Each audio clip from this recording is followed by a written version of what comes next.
पाकिस्तान की गलत नीतियों और वहां के करप्शन की वजह से वहां के लोगों को आज इकोनॉमिक और एनर्जी क्राइसिस देखने को मिल रहा है। उनके लोग जो हैं वो बहुत बुरी हालत में हैं, वो पूरा देश बहुत बुरी हालत में है क्योंकि वहां पर एनर्जी और इकोनॉमिक क्राइसिस आ चुका है।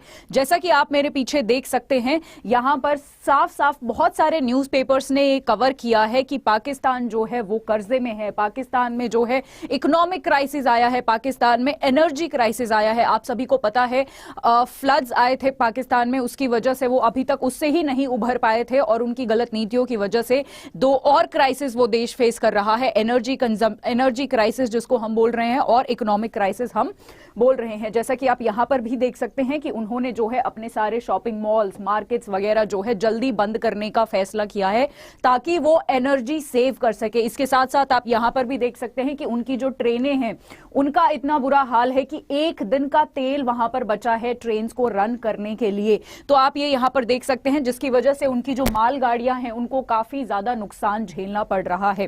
ठीक है जी। अब ये एक और बहुत ये पिक्चर आई थी जो कि ट्विटर पे भी बहुत ज्यादा ट्रेंड हो रही है कि वहां के जो एलपीजी सिलेंडर्स है उनका दाम इतना ज्यादा बढ़ गया है, यानी महंगाई बढ़ रही है, जिसकी वजह से लोग ऐसे पॉलिथिन्स में गैस भर भर के ऐसे सेव कर रहे हैं। ठीक है, तो आज के सेशन में हम पूरा ये जो क्या मुद्दा है ये सारी चीजें एनालाइज करने वाले हैं। साथ ही साथ ये भी समझेंगे कि यहाँ पर आईएमएफ का क्या रोल है। ठीक है जी। तो आगे बढ़ने से पहले मैं एक दो चीजें आपसे बताना चाहती हूं। सबसे पहले तो अगर आप सिडबी के लिए प्रिपेयर कर रहे हैं तो आपके लिए एक बहुत बड़ा मौका है। मैं आप सभी का 1 मिनट यहां पर लेना चाहती हूं, प्लीज ध्यान दीजिएगा। 2023 में जैसे आपको पता है अभी शुरू हुआ है, बहुत सारे स्टूडेंट्स यहां पर बहुत सारे सरकारी पेपरों के लिए प्रिपेयर कर रहे होंगे। आप सभी के लिए बहुत सारे यहां पर मौके आए हैं जो यहां पर आप देख सकते हैं।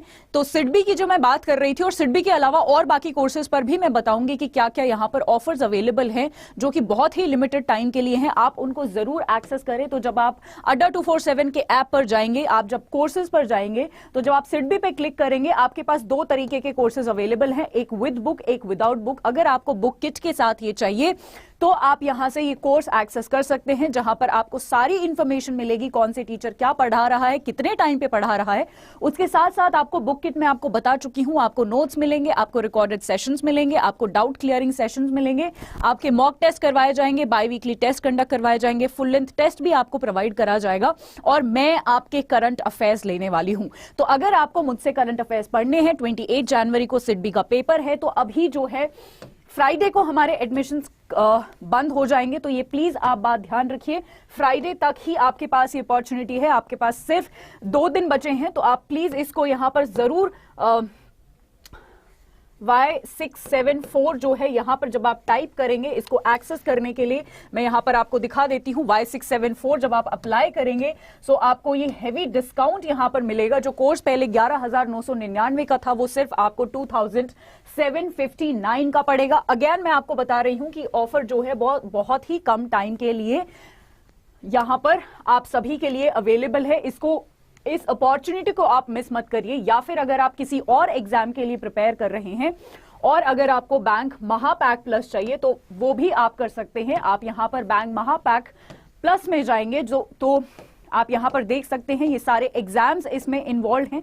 ठीक है जी, ये सारे एग्जाम्स आप देख सकते हैं। तो किसी का भी आपको एक्सेस चाहिए, राइट, जहां पर बहुत सारे एग्जाम्स में मैं करंट अफेयर्स आपके कंडक्ट कर रही हूं। अगेन आपको यही सेम प्रोसीजर फॉलो करना है और सेम कोड आपको यहां पर लगाना है।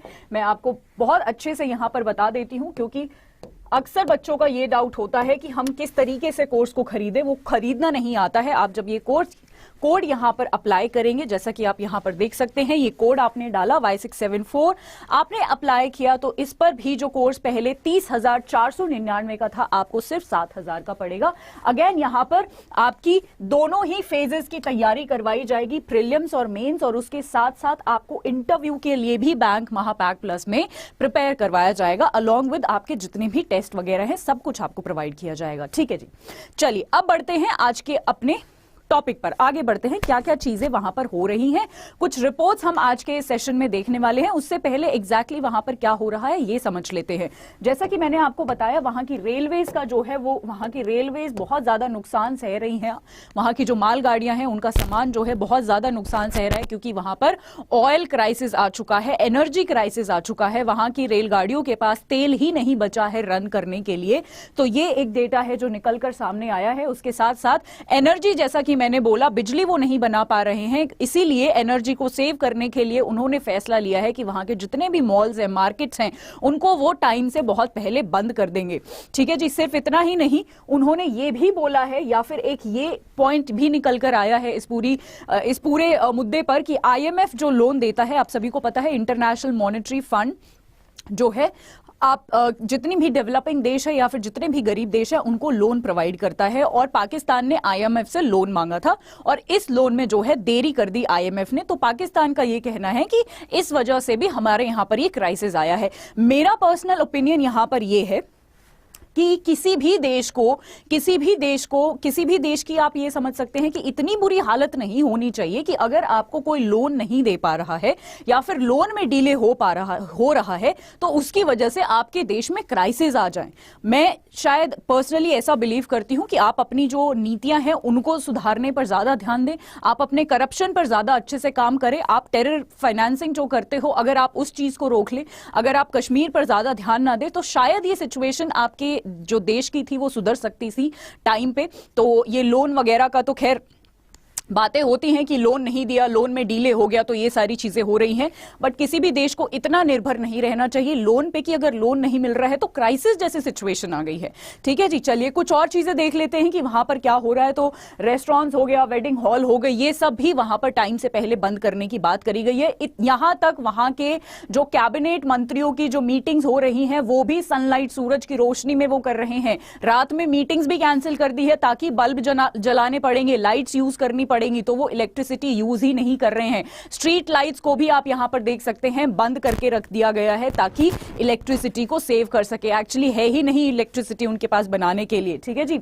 चलिए अब बात कर लेते हैं एक और प्रॉब्लम जो वो फेस कर रहे हैं। जैसा कि मैंने बताया, इकोनॉमिक क्राइसिस वो फेस कर रहे हैं। तो उनका जो फॉरेक्स रिजर्व है, जो सेंट्रल बैंक मेंटेन करके रखता है, हमारे यहां पर भी आरबीआई मेंटेन करके रखता है, वहां पर भी जो फॉरेक्स रिजर्व है वो भी बहुत ज्यादा कम हो गया है। $11.7 बिलियन इसका, ये जो अगर आपको समझ नहीं आ रहा हो, मैं इसका ये जो फॉरेक्स रिजर्व का डेटा है ये इसको इंडिया से कंपेयर करके बता देती हूं ताकि आपको अच्छे से क्लियर हो। तो $560+ बिलियन जो है वो हमारा फॉरेक्स रिजर्व है और आप इनका देख सकते हैं कितना बेसिकली कम है। अब यहां पर बात कर लेते हैं कि कहां कौन कौन से इंस्टीट्यूशन से पाकिस्तान ने कर्जा लिया हुआ है या फिर वो कर्जे में है। तो सबसे बड़ा, जो सबसे ज्यादा कर्जा लिया हुआ है वो है जी आईडीए से, इंटरनेशनल डेवलपमेंट एसोसिएशन। आप सभी को पता होना चाहिए, मैं अपने हर एक क्लासेस में आपको ये बताती हूं कि ये वर्ल्ड बैंक का एक इंस्टीट्यूशन है जो कि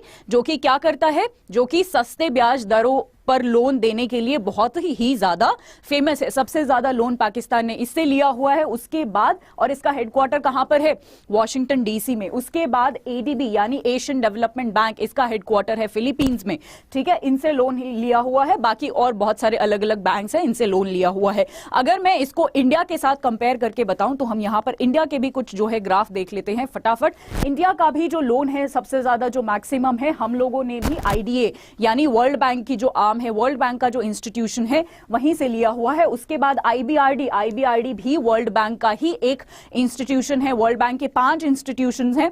ठीक है जी, आईबीआरडी, आईडीए, आईएफसी, एमआईजीए और आईसीएसआईडी। ये मैं अपनी क्लासेस में काफी बार आपको बता चुकी हूं। तो सेकंड नंबर पे हमने आईबीआरडी से लोन लिया हुआ है। ठीक है, तो बेसिकली हमने इन इंस्टीट्यूशन से लोन लिया हुआ है। राइट, अब बात कर लेते हैं कुछ और ग्राफ्स की, जहां पर आप देखेंगे कि ऐसा नहीं है कि आईएमएफ से पहली बार जो है उन्होंने लोन लेने की बात करी है। आप देख सकते हैं हिस्ट्री में भी काफी बार आईएमएफ से बहुत ज्यादा भर भर के उन्होंने लोन लिया हुआ है। ठीक है, ये तो हुआ इंस्टीट्यूशंस की बात। अगर हम ये बात करें कि कौन से देश से लोन लिया हुआ है और कौन से देश को उनको कर्जा चुकाना बाकी है, पाकिस्तान को कर्जा चुकाना बाकी है, तो सबसे पहला नंबर पे जो देश आता है वो है चाइना। आप सभी को पता है चाइना पैसे देता है तभी तो पाकिस्तान उसको अलाउ करता है कि जो आप सीपेक जो कॉरिडोर है वहां से आप रोड निकाल लो, मतलब हमारी जगह है, वो इंडिया की जगह है। पाकिस्तान कैसे, कौन होता है वहां पर अलाउड करने वाला कि चाइना आप यहां पर आके रोड बना लो?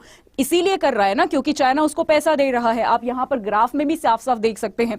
तो चाइना जो है सबसे ज्यादा कंट्रीब्यूट करता है वहां पर। अगर मैं बात करूं कि कहां से पैसा आ रहा है, तो चाइना से वहां पर सबसे ज्यादा पैसा आ रहा है। जापान, फ्रांस, जर्मनी, आप यहां पर ये सारे कंट्रीज देख सकते हैं, राइट। चलिए, अगर मैं कुछ यहां पर, ये है हमारा इंडिया का डेटा।